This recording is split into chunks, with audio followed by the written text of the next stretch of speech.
یوم عاشورہ اللہ تعالیٰ کے عظیم دنوں میں سے ایک دن، عظمت والا دن ہے،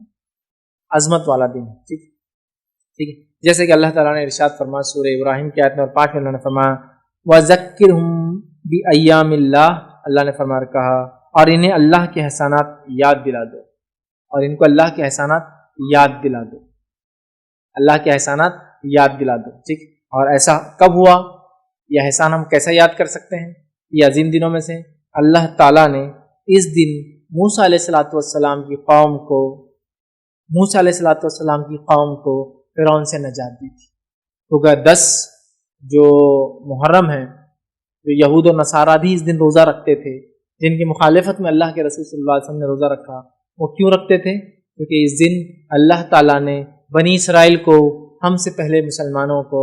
ہم سے پہلے انبیاء کو ماننے والوں میں سے ایک نبی کو، برگزیدہ اولو العزم نبی کو ماننے والے ایک قوم جو موسیٰ علیہ السلام کی قوم تھی، ان کو اللہ نے آزادی دی تھی، وہ ہم سے پہلے ایمان لانے والوں کو آزادی دی تھی، اور اس فرعون کو اور اس کے لشکر کو ہلاک کیا تھا، گویا ایول کو، برائی کو اللہ تعالیٰ نے ختم کیا تھا اس دن، تو لہٰذا اس اعتبار سے یہ ایک عظیم دن ہے، اور اللہ کی جو ہے احسانات یاد دلاتا ہے یہ دن ہم۔ یہود و نصارہ اس دن مدینہ کے اندر کیا کرتے تھے؟ اس دن روزہ رکھتے تھے اور عید مناتے تھے، اور ان کی عورتیں زیورات وغیرہ پہنتی تھی، وہ لوگ پہلے سے کرتے تھے، ان کی عورتیں زیورات وغیرہ پہنتی تیار ہوتی تھی اس دن، ٹھیک ہے۔ تو بہرحال ایک عظیم دن ہے، تو اس نعمت کے شکر میں موسیٰ علیہ السلام نے اس دن روزہ رکھا تھا، اور اسی نعمت کے شکر میں بنی اسرائیل اور نبی اکرم صلی اللہ علیہ وسلم کے زمانے کے یہود و نصارہ روزہ رکھتے تھے، یاد رکھیے، اور اسی نعمت کے شکر میں جو موسیٰ علیہ السلام نے ادا کیا تھا 10 کو، ایک عظیم دن تھا، جو کہ نبی اکرم صلی اللہ علیہ وسلم نے روزہ رکھا تو وہ سنت ہو گیا، اور اصحاب کو کہا روزہ رکھو، تو لہٰذا ہمارے لیے مستحب ہوگا کہ ہم بھی اس دن روزہ رکھیں، گویا ہم بھی پچھلے لوگوں کی خوشی میں شامل ہو رہے ہیں، گویا یہ موسیٰ علیہ السلام ان کی قوم کے لیے، بنی اسرائیل کے لیے انڈیپینڈنس ڈے تھا، فرعون سے نجات کا دن تھا، آزادی کا دن تھا، جس نے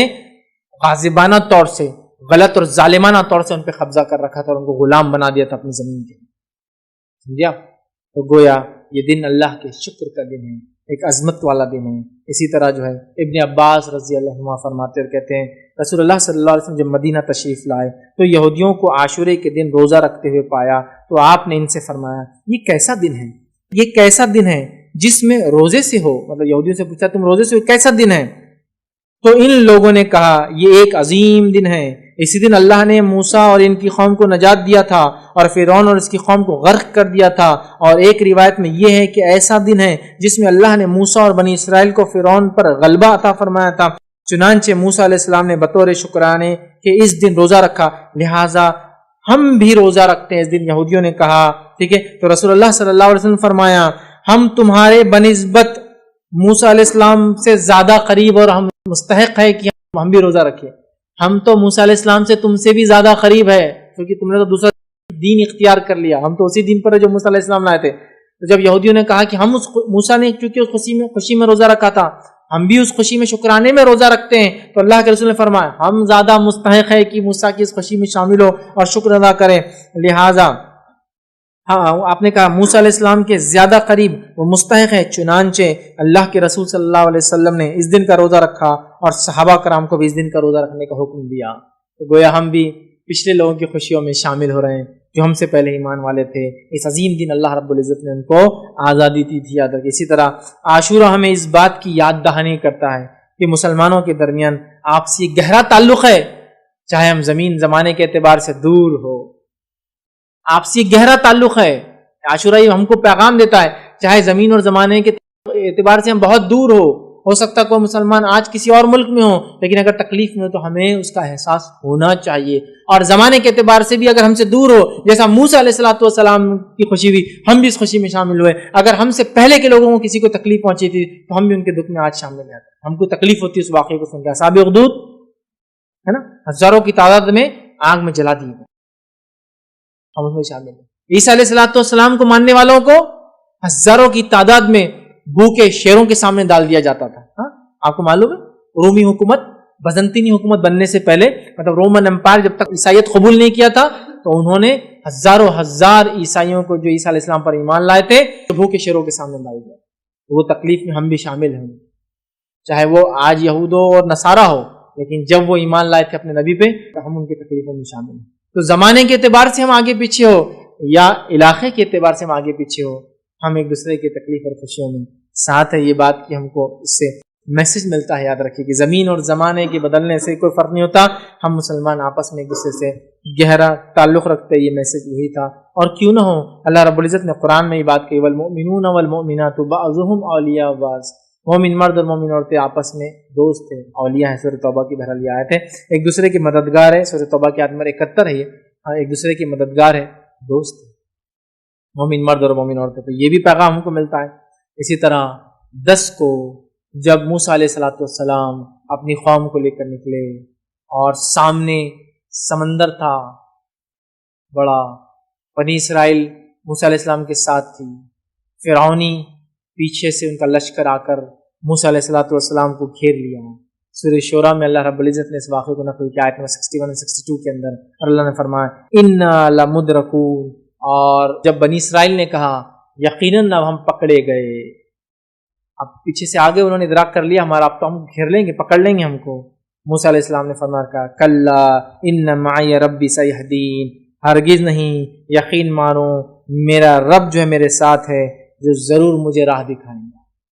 اور کیا ہوا؟ اللہ نے حکم دیا اضرب بعصاک البحر، مار اپنے لاٹھی کو اس پانی میں، اور سمندر 2 حصوں میں تبدیل ہو گیا۔ موسیٰ علیہ السلام بنی اسرائیل اس سے نکل گئے، فرعونی بھی پیچھے چلے، ان کے نکلنے کے بعد سمندر پیچ اپ ہو گیا، مل گیا، اور وہ سب غرق ہو گئے۔ یہ تھا ہوا۔ اس کے بعد موسیٰ علیہ السلام نے شکر ادا کیا اللہ کا، اور روزہ رکھا، یاد رکھیں۔ اور یاد رکھیں اس دن کی تعظیم اتنی زیادہ تھی کہ تاریخی روایتوں میں ملتا ہے کہ دور جہالت میں بھی 4 مہینے محترم مشرکین مکہ مانتے تھے، مشرکین مکہ بھی اس روز روزہ رکھتے تھے 10 کو، اور اسی دن کعبے کا غلاف بھی بدلتے تھے۔ عاشورے کو کعبے کا غلاف یاد رکھیے نبی اکرم صلی اللہ علیہ وسلم نے بدلا، اور اس کے بعد وہ سلسلہ اور معاملہ چلتا ہی رہا۔ تو مشرکین مکہ دور جہالت میں اس دن روزہ رکھتے تھے کیونکہ اس دن کی عظمت کے اعتبار سے، اور وہ لوگ اس دن کعبے کا غلاف تبدیل کیا کرتے تھے۔ تو گویا مشرکین مکہ کے پاس بھی اس کی عظمت تھی۔ اور اسی طرح ماں عائشہ کی جو روایت ہے اس سے پتہ چلتا یہود و نصارہ کے پاس بھی اس کی عظمت اور تعظیم تھی۔ میں سمجھتا ہوں پورا واقعہ میں نے آپ کے سامنے رکھ دیا، پھر بھی بہت مختصر سا اس کو ایک بار پھر دہراتا ہوں۔ ماں عائشہ کی روایت وہ فرماتی اور کہتی، زمانہ جاہلیت میں قریش عاشورے کے دن کا روزہ رکھتے تھے، خود رسول اللہ صلی اللہ علیہ وسلم نے بھی ہجرت سے پہلے اس دن کا روزہ رکھا، ہجرت سے روزہ رکھا۔ جب آپ صلی اللہ علیہ وسلم ہجرت کر کے مدینہ منورہ تشریف لائے، خود بھی اس دن کا روزہ رکھتے تھے اور دوسروں کو بھی اس دن کا روزہ رکھنے کا حکم دیتے تھے، لیکن جب ماہ رمضان کے روزے فرض کر دیے گئے تو آپ نے عاشورے کے دن کا روزہ رکھنے کا اہتمام ترک کر دیا اور فرمایا جو چاہے اس دن کا روزہ رکھے، جو چاہے اس کو چھوڑ دے۔ صحیح مسلم۔ اور دوسری روایت جو صحیح مسلم کی اس میں الفاظ اس طرح سے، ابو موسیٰ اشعری رضی اللہ عنہ فرماتے اور کہتے ہیں یہود یوم عاشورے کو شکرانے کا روزہ رکھتے تھے، اس دن مسرت کا اظہار کرتے تھے، عید مناتے تھے، اپنی عورتوں کو زیورات اور سامان پہناتے تھے زینت کا، اور سامان پہن کر وہ مزین ہوتی، اپنے آپ کو سجاتی اور سنوارتی۔ یہود بھی روزہ رکھتے، مشرکین بھی روزہ رکھتے، اور اس دن کی حرمت ان کے پاس بھی تھی۔ تو عاشورہ ہمیں کیا میسج دیتا ہے؟ عاشورہ ہمیں میسج دیتا ہے کہ یہ ایک بڑا تعظیم کا دن ہے، اللہ کی عظمت والا دن ہے، یاد رکھیں۔ اس میں ہمیں روزہ رکھنا چاہیے شکرانے میں کہ اللہ نے ہم سے پہلے مسلمانوں کو نجات دی تھی، ہے نا۔ دوسرا، اللہ تعالیٰ نے دشمنوں کو مسلمانوں کے ہلاک کیا تھا اس دن۔ اور تیسرا ہمیں ملتا ہے کہ اس کارنامے کو ہم یاد کرتے ہیں اس دن، عاشورے کے دن، اور روزہ رکھتے ہیں اس کے شکرانے میں، یاد رکھیں۔ تو لہٰذا عاشورہ ہمارے لیے ایک میسج دیتا ہے، مسلمانوں کو ایک پیغام دیتا ہے۔ یہ پورا مہینہ بہرحال اپنے آپ میں بڑا اہمیت کا حامل ہے۔ ویسے تو محرم وہی مہینہ ہے جس میں نبی کریم صلی اللہ علیہ وسلم مدینہ ہجرت کر کے اس دن، پہلی محرم تھی جب آپ مدینہ پہنچے تھے، اسی سے ہجری سن اور سال بہرحال چالو ہوتا ہے۔ تو بڑی اس کی عظمتیں یاد رکھی۔ تو یہ تھی 7 فضائل اس مہینے کی عادت، اور میں سمجھتا ہوں 7 فضیلت میں یہ تو ہم کو واضح پتہ چلا، یہ حرمت والا مہینہ ہے، یہ نیکیوں کے کرنے والا مہینہ ہے، یہ معصیت اور گناہوں سے بچنے والا مہینہ ہے، کثرت سے روزے رکھنے کا مہینہ ہے، یہ اللہ تعالیٰ کا مہینہ ہے، اور اسی طرح اس میں عاشورے کا روزہ رکھنا ہے، 9-10 ٹھیکے کا روزہ رکھنا ہے، کوشش کرنا ہے، نہ ہو سکے تو پھر 10 اور 11 کا بھی انشاءاللہ روزہ انسان رکھ سکتا ہے۔ اور یہ دن ہمیں یاد دلاتا ہے، اور ہمیں دوسرے مسلمانوں سے زمین اور زمانے کے اعتبار سے ہم سے الگ کیوں نہ ہو، ان سے ہمارا رشتہ جوڑتا ہے، اخوت اور بھائی چارے کا ہمیں میسج